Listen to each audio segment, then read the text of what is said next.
Norman, it's the government again. Say, did you folks come to get that plane out of our barn? More questions? We had the President of the United States quizzing us. We done told all we know. Oh, well, come on inside and I'll get the lemonade. Oh, Norm, did you hear? They come to clean out the barn. Well, come inside first and I'll get the lemonade. Jim Bob was right traumatized. He was saying all kinds of things. Well, you can talk to him yourself if you like. After you clean up our barn, right, Norman? They ought to tend to that first. Now, listen, you don't speak to my baby about schooling. Oh. It upsets him something terrible. Well, look, I'd asked the President to clean up that day, but he didn't seem quite up to it. So, yeah, y'all get on out there. Yeah, it wasn't the first time I spoke to him, neither.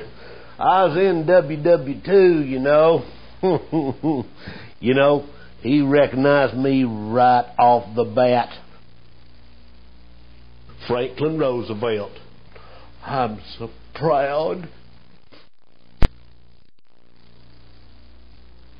Sure can. Well, we was sleeping sound.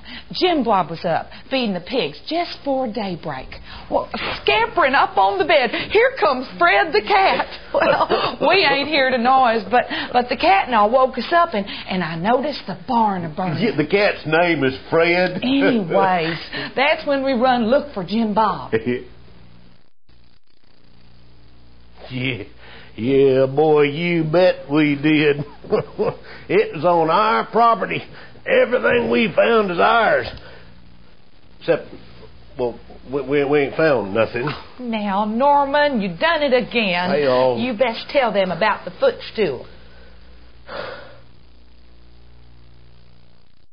I told him about our son that was in a coma because of the wreck, and he asked me if I'd seen a black box and all that mess. Well, I told him I didn't, and then he asked me to save the planet by pulling all the lint out of my pockets and feeding it to the chickens.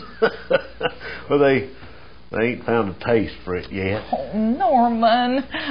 They were most interested in our son, Jim Bob, Yeah. who was still in a coma at the time. Yeah.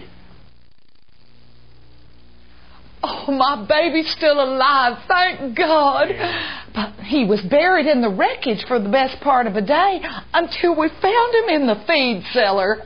And then he was in a coma for a few hours. Yeah, but now, well, he'll be out there plowing in no time. Okay, now that you've played with everything, I want you to get out there and clean up my barn. Mabel, they done noticed my lip. Now, you said wasn't nobody gonna ask me about my lip. Look, maybe where's my shotgun? Look, you get out there and you clean my barn up so good that my chickens won't know the difference. Oh, land's sake, Mabel, ain't nobody gonna be interested in that old thing. Well, hell, you got me. I picked it up on the night of the plane wreck. I can't believe that anybody'd want to take an old footrest away from a veteran of WW2. President didn't care that much if he didn't find it.